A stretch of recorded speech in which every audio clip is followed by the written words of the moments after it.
Hello, my name is Nairi Reed, and I'll be talking about physician aid in dying. Being a certified nursing assistant for the past 4.5 years, my role as a caregiver is to make my clients as comfortable as possible, especially during end of life care. What if I, as well as the rest of the medical staff, cannot make our patient comfortable considering all efforts? Everyone gets sick in their lifetime, especially the immune compromised and naturally as we all age. According to the CDC, the number of hospice patients in 2015 was 1.4 million. If you were diagnosed with a terminal disease, how would you preserve your dignity? The University of Washington's definition, physician aid in dying, refers to a practice in which a physician provides a competent, terminally ill patient a prescription for a lethal dose of medication upon patient's request with the intention to use to end his or her own life.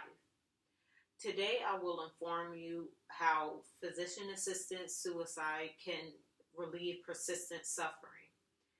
PAD should also be a patient's right, especially the terminally ill and incurable. Also, comparing the common euthanization of animals and the arguable euthanization of humans and the practical argument of less suffering.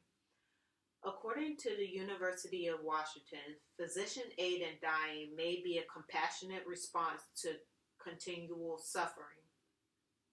Suffering is more than just physical pain, and it is also not always possible to relieve. Physical, external, social, and psychological burdens such as loss of independence, loss of sense of self, and functional capacities are some abilities patients feel jeopardizes their dignity.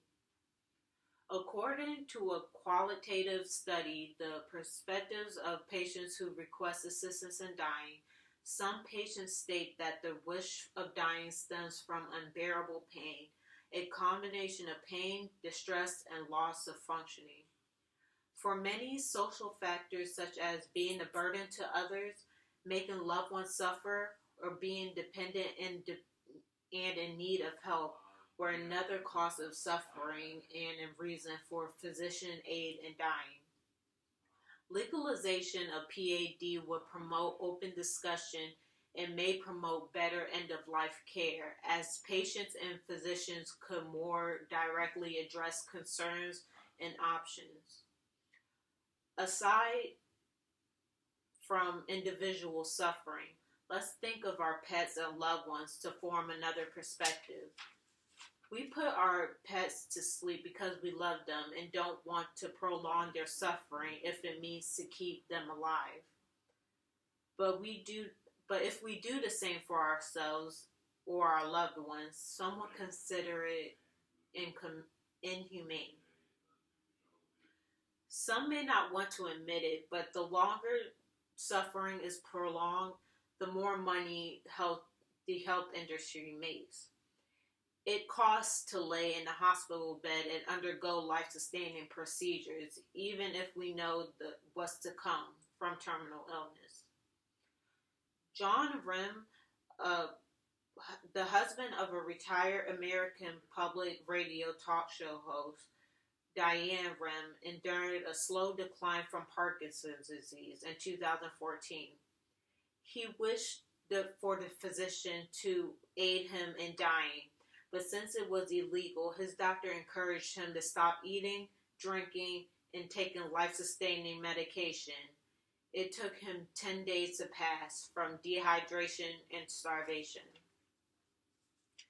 Physician aid in dying is the most respectful choice for people who are terminally ill. How is it more ethical to tell a patient to die from dehydration than to help them die humanely and with dignity? Everyone deserves a choice to cease prolonged suffering.